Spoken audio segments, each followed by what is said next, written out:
Muy buenos días, queridos amigos, amigas que me escuchan a través de su canal. Que el Señor me los bendiga a cada uno de ustedes.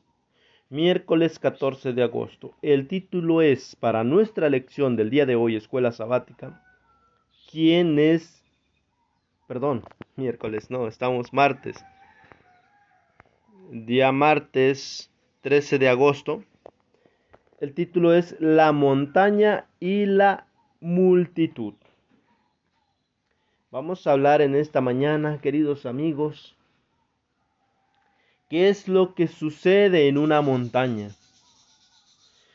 Y por eso nos insta que vayamos al libro de Marcos, capítulo 9, versículo 1 al 13. Y ahí nos narra una historia de un acontecimiento que pasó entre Jesús y sus discípulos. Dice que Jesús agarró 3 discípulos para llevarlos con él. Y este fue Jacobo, Pedro y Juan. ¿Sí? Que a Jacobo ahora se conoce como Santiago. Entonces, para que vayamos entendiendo quiénes fueron los que estuvieron en ese lugar, fue Santiago, Pedro y Juan. Jesús los llevó a un monte alto, ¿sí? Los llevó allí, los llevó con ellos mientras los otros 9 discípulos se quedaron. ¿Qué es lo que vieron? Dice la pregunta, ¿qué vieron Pedro, Santiago y Juan una noche con Jesús? Dice el relato que, a ver, les estudiaré un poco.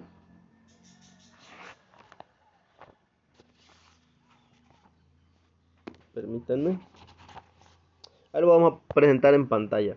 No lo tengo acá. Lista. A ver. Si tiene su Biblia, abra su Biblia, amigo, amiga. Dice allí. 6 días después Jesús, dice el versículo 2, tomó a Pedro, a Jacobo y a Juan y los llevó aparte, solos, a un monte alto, y se transfiguró delante de ellos. Dice, y sus vestidos se volvieron resplandecientes, muy blancos como la nieve, tanto que ningún lavador en la tierra los puede hacer tan blancos. Y les pareció Elías con Moisés que hablaban con Jesús. Entonces Pedro dijo a Jesús, Maestro bueno, ¿es para nosotros que estemos aquí? Y hagamos 3 enramadas, una para ti, otra para Moisés y otra para Elías. Porque no sabían lo que hablaban, pues estaban espantados de lo que estaban ellos mirando. Dice el versículo 7, entonces vino una nube que les hizo sombra, y desde la nube una voz que decía, este es mi hijo amado, a él oíd. Luego cuando miraron, no vieron más a nadie consigo, sino a Jesús solo.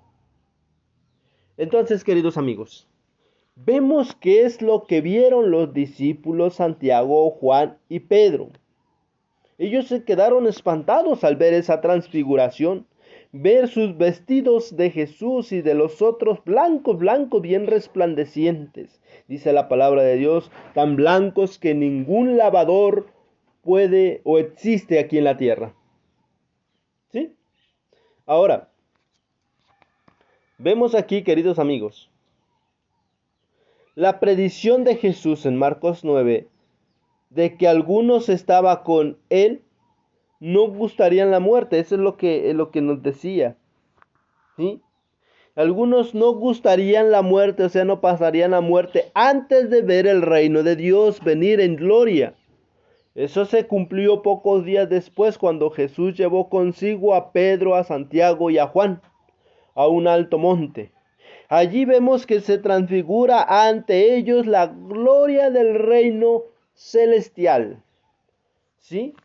Vemos cómo estos hombres miraron la gloria de Dios, viendo a Elías y a Moisés que descendieron desde ámbito celestial a conversar con Jesús.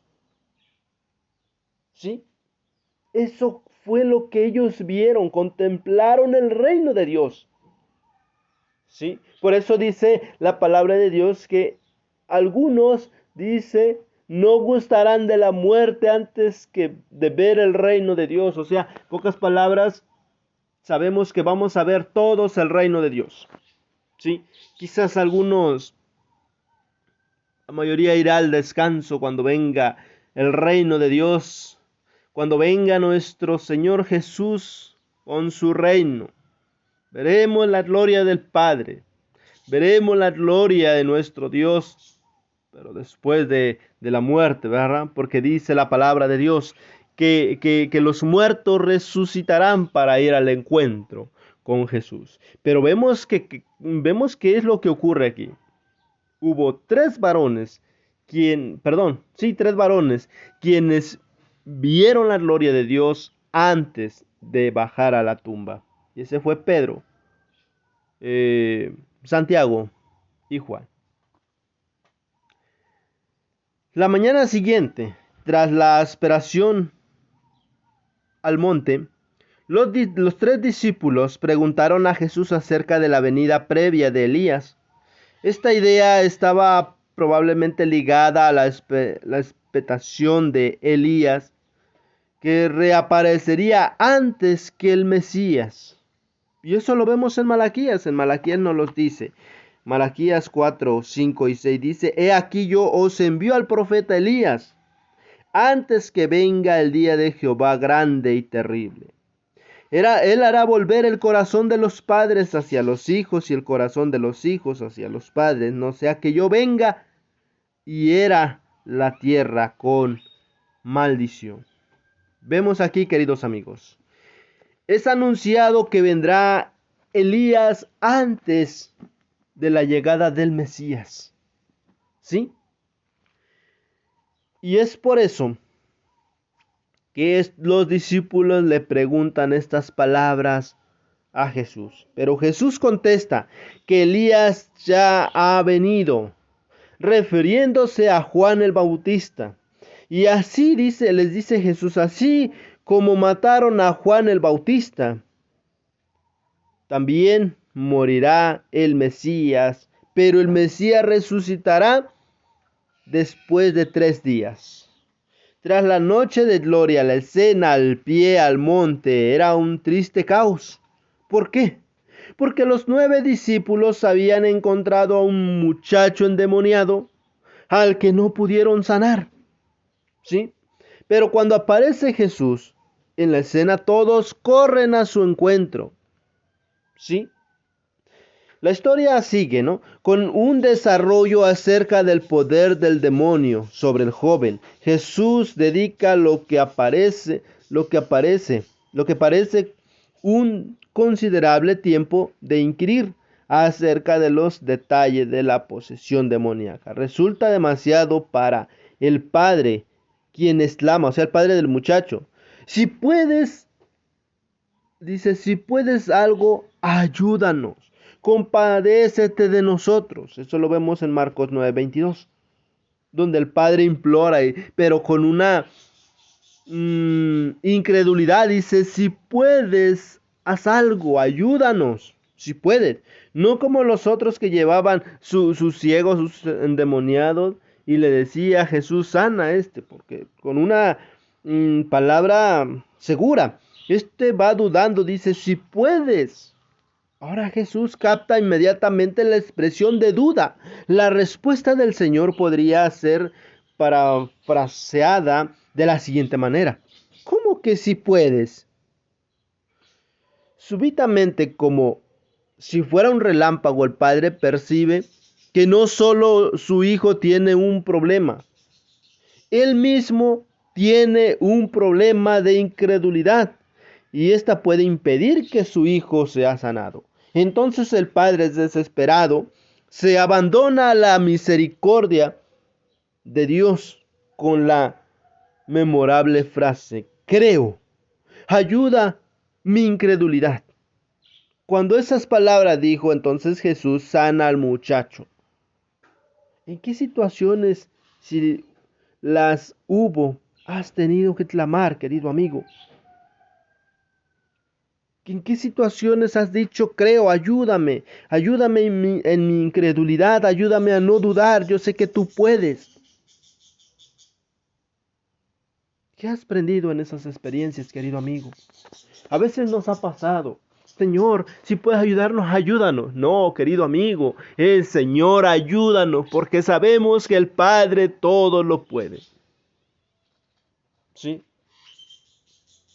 vemos, queridos amigos, que los 9 discípulos no pudieron sacar ese demonio. ¿Por qué? Porque todavía había un poco de incredulidad. Les faltaba ese crecimiento de fe. Y ese es el crecimiento de fe que nos falta a usted y yo, tal vez, querido amigo. Porque dice la palabra de Dios, si tuvieres fe como un grano de mostaza, recordando que el grano de mostaza anteriormente lo hablamos. El grano de mostaza es el más pequeño, es la semilla más pequeña. Pero si tuvieres así una fe como la, la, la, la, el tamaño de una semilla de mostaza, dice, si tú tuvieras esa fe, tú dirías a la montaña, cámbiate de lugar, y la montaña se cambiaría de lugar. Estamos falta de fe entonces, querido amigo, amiga que me escuchas. Pidámosle a Dios que nos quite de nosotros esa incredulidad, para así no dudar, para estar preparados, sí, para lo que nos venga. Y entonces, queridos amigos, en esta mañana vimos acerca de la multitud en la montaña. Vemos cómo a estos hombres ven el reino de nuestro Dios. Que el Señor bendiga su palabra, querido amigo. Vamos a terminar con una oración. Amoroso Padre Celestial, gracias le damos, bendito Padre, en esta mañana, porque nos ha permitido estudiar humildemente su palabra. Gracias, Padre eterno, porque hasta estos momentos usted nos concede la vida y en estos momentos hemos estudiado su palabra, nos hemos nutrido espiritualmente. Gracias le damos por ello, Padre, pero ayúdanos a que no nada más estudiemos, veamos este video, sino que lo pongamos en práctica, nos examinemos a nosotros mismos y estudiemos con mucha dedicación su bendita palabra. Lo pedimos y lo agradecemos también, que este mensaje sea de gran beneficio para muchas personas que puedan estar viendo este video a través de sus dispositivos, a través de una laptop, tablet, donde quiera que lo vean, mi Dios, que sea de gran bendición y sientan el deseo de compartirlo con sus seres queridos. Padre, humildemente todo esto lo suplicamos y lo agradecemos también en el nombre de Jesús. Amén. Bien, queridos amigos, pues hemos llegado al final de este video. Le agradezco que se haya quedado hasta el final. Le deseo que tenga un día lleno de bendiciones.